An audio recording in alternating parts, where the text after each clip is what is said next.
Await your possibility. 안녕하세요. 프린들리입니다.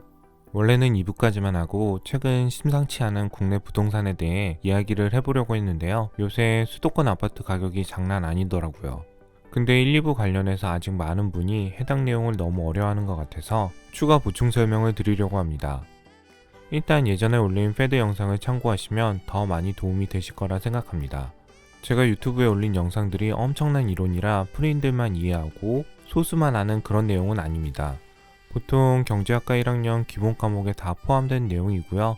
콜롬비아 대학 교수이자 국제금융 대가로 알려진 프레드릭 미슈킨 교수님이 직접 집필한 경제학 교과서에도 자세히 다루고 있습니다. 더 많은 자료나 의문이 있으신 분들은 이 부분을 좀 더 공부하시면 좋을 것 같습니다. 1, 2부 기억이 안 나시는 분들을 위해 핵심을 요약해드리면 미 재무부 부채함도 협상이 끝나는 7월 31일까지 미의회는 미 재무부에게 보유 현금 잔고를 4,500억 달러 축소하라고 했습니다. 보통 미 재무부가 재정정책을 위해 돈이 필요하면 채권을 찍어서 재정정책을 처리했는데요. 지금 재무부 현재 빚이 너무 많아서 미국이 디폴트가 될 것 같으니 앞으로 채권을 발행하지 말고 보유현금을 사용하라는 겁니다. 미 재무부 보유현금은 프레드에서 확인을 하라고 말씀을 드렸고요. 프레드에서 보시면 6월 말부터 점점 현금 보유액이 줄고 있는 걸 확인할 수 있습니다. 그리고 미국 10년 국채금리도 점점 줄고 있고요. 현재 현금 보유액이 지난주보다 400억 달러 더 줄었는데요. 그런데 앞으로 1660억 달러가 더 줄어야 합니다. 이번 주 금요일에 프레드 데이터를 확인하고 좀 걱정된 것이 이번 주에 재무부 보유현금이 많이 줄었으면 괜찮았을 텐데 미국 재무부 애들이 다 휴가 갔는지 400억 달러뿐이 안 줄였더라고요. 이제 7월 말까지 일주일 남았는데 앞으로 1660억 달러를 더 줄여야 합니다. 이게 1, 2부 내용이었는데 이 부분이 잘 이해가 안 간다는 분이 많아서 보충 설명을 드리려고 합니다. 아마 연준과 재무부의 역할이 명확하지 않으면 많이 헷갈릴 수 있는데요. 그래서 연준과 재무부가 어떤 일을 하고 어떻게 돌아가는지 알려드리겠습니다. 예전 영상에서 말씀드리긴 했는데요. 페드, 연준이 하는 큰 두 가지는 기준금리를 정하고 달러를 프린팅하는 것입니다. 그리고 프린팅한 달러로 시장에 있는 채권을 사는 것이 QE, 양적 완화라고 하고요. 그럼 미 재무부는 뭘 하냐? 나라에서 돈이 필요한 경우, 예를 들어 코비드-19으로 재난지원금이 필요하면 국채를 발행해서 은행에 넘기고요. JP모건 같은 큰 은행은 발행한 채권만큼 달러를 재무부에 줍니다. 프라이머리 마켓이니 세컨더리 마켓이니 어려운 용어는 생략을 하겠습니다.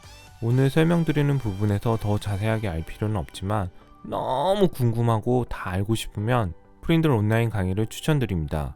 굳이 들으실 필요는 없는데요. 정말 너무 세세하게 모든 걸 알고 싶으면 추천드립니다.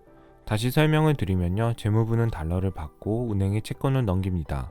은행에 있는 채권을 연준이 프린팅한 돈으로 사는 거고요. 이것도 아주 간단하게 그린 건데요. 여기서 더 간단하게 은행을 빼버리면 미국 재무부가 채권을 발행하면 연준이 달러를 프린팅해서 사주는 겁니다. 이게 키포인트입니다. 그럼 순서상 연준이 먼저 달러를 프린팅하고 재무부가 채권을 발행하면 프린팅한 돈으로 채권을 사는 겁니다. 이거 연준과 재무부의 재무제표로 설명을 드리겠습니다. 먼저 연준이 달러를 프린팅하면 연준 재무제표 부채 쪽에 이렇게 현금이 생깁니다. 그냥 막 프린팅하는 건 아니고요. 프린팅하게 되면 부채 쪽에 이렇게 현금이 생깁니다. 그리고 재무부에서 채권을 발행하면 이것도 빚이잖아요. 부채. 그래서 부채 쪽에 이렇게 표시를 합니다. 재무부가 채권을 발행하면 연준이 프린팅한 달러로 산다고 했죠. 연준이 여기 현금으로 재무부 채권을 사오면 자산 부분에 이렇게 표시를 하고요. 그리고 재무부 자산 쪽에는 캐시라고 적습니다. 지금부터 이해가 잘 안 되시는 분도 있을 겁니다. 그럼 그냥 외우시기 바랍니다.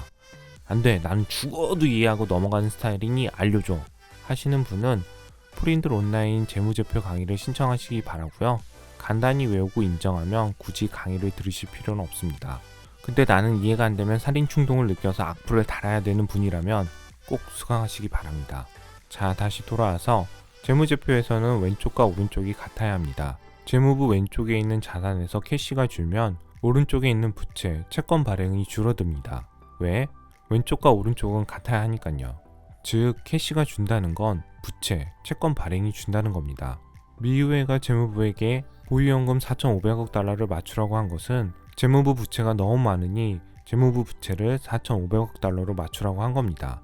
그럼 이 금액까지 채권 발행을 못하는 겁니다. 그럼 어떤 현상이 일어나냐? 모든 경제학 책에 나오는 수요와 공급 법칙을 잠깐 이야기하겠습니다. X축을 채권 수량, Y축을 채권 가격이라고 하면 수요 곡선은 이렇게 그려지고요. 공급 곡선은 이렇게 그려집니다. X축은 채권 수량이기 때문에 곡선이 오른쪽으로 가면 증가를 뜻하고요. 곡선이 왼쪽으로 가면 감소를 뜻합니다. 수요와 공급 법칙에서 가장 중요한 것은 수요와 공급이 만나는 이 지점에서 수량과 가격이 결정됩니다. 재무부에게 보유연금 4,500억 달러를 맞추라고 한 것은 재무부 부채를 4,500억 달러에 맞추라는 것이고, 재무부 부채가 4,500억 달러가 될 때까지 재무부는 채권을 발행하지 못하는 겁니다. 채권을 발행하지 못하면 채권 공급은 줄어듭니다.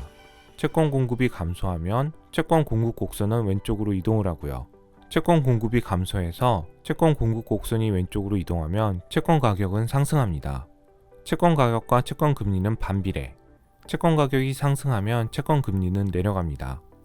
아쉽게도 7월 말까지 일주일밖에 안 남았는데요. 재무부 현금 보유액을 1,660억 달러를 더 줄여야 합니다. 재무부 보유 현금 금액을 1,660억 달러를 더 줄인다는 이야기는 재무부가 채권 발행을 1,660억 달러까지 더 못한다는 이야기입니다. 수요와 공급 법칙에서 공급이 1,660억 달러 줄어든다는 것은 굳이 억지로 수요에 대입하면 수요가 1,660억 달러 느는 것으로 간주할 수 있습니다. 여러분에게 쉽게 설명하기 위해서 제가 지난 영상에서 의회가 재무부에게 보유연금 4,500억 달러를 맞추라고 한 것은 재무부가 QE를 그만큼 더 하는 것과 비슷하다고 이야기를 한 겁니다. 물론 저만 이렇게 이야기를 한 것은 아니고요. 모 증권사 애널리스트도 이렇게 이야기를 했고, 모 신문 기자님도 이렇게 기사를 썼습니다. 이런 관점에서 아직도 다음 주까지 1,660억 달러만큼 장기 채권 금리 하락 위험이 있다는 걸 말씀드리고 싶었고요. 많이 어려우시죠? 어려울 때는 더 깊이 공부를 하시거나 외우면 됩니다.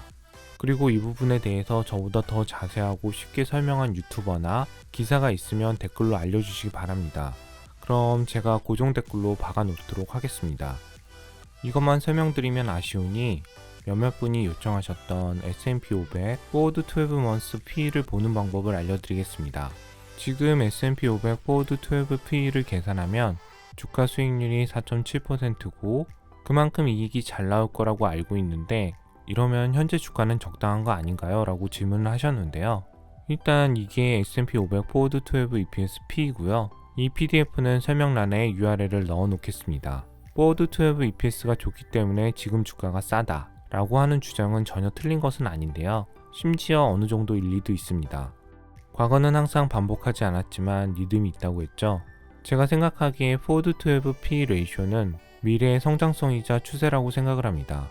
이 PE 레이쇼가 옆으로 기면 미래의 성장성이자 추세가 애매해지는 거라고 생각합니다. 2007년 PE 레이쇼가 옆으로 기죠. 그리고 쭉 빠집니다. 이때 주가도 빠졌습니다. 이때도 옆으로 기다가 쭉 빠졌고요. 이때도 주가가 빠졌습니다. 이때도 옆으로 쭉 기다가 빠졌고요. 이때도 역시 주가가 빠졌습니다. 2015년에도 옆으로 기다가 빠지고 주가도 빠졌습니다. 그리고 유명한 2018년 블랙 크리스마스 전에도 옆으로 기다가 쭉 빠졌습니다. 늘 Forward 12 EPS PE 레이쇼가 빠지면 주가도 빠졌습니다. 그럼 지금 현재 PE 레이쇼가 어떻게 보이시나요? 이게 마냥 안전해 보이시나요? 이건 1, 2부에서도 많이 말씀을 드렸으니 이 영상을 참고하시기 바랍니다. 저는 폭락론자는 아니고요. 굳이 따지면 낙관론자입니다. 코로나 때 신나게 빠졌을 때도 주식을 사라고 말씀을 드렸고요. 여러가지 위험이 있고 조정도 오겠지만 S&P 500은 항상 우상향할 것이다. 그렇지만 몰빵은 안 된다. 최대한 안전하게 투자할 수 있는 자기만의 전략을 세우자. 아마 이변이 없는 한 4분은 안 만들 것 같은데요. 이번 주 많이 더워서 힘드셨죠? 주말 마무리는 프린들TV 보면서 시원하게 보내시기 바랍니다. 프랍 트레이더들의 기술적 분석과 더 깊이 있는 경제 공부를 원하시는 분은 검색창에 프린들 연구소를 입력하거나 유튜브 오른쪽 상단에 온라인 강의 신청을 클릭하세요.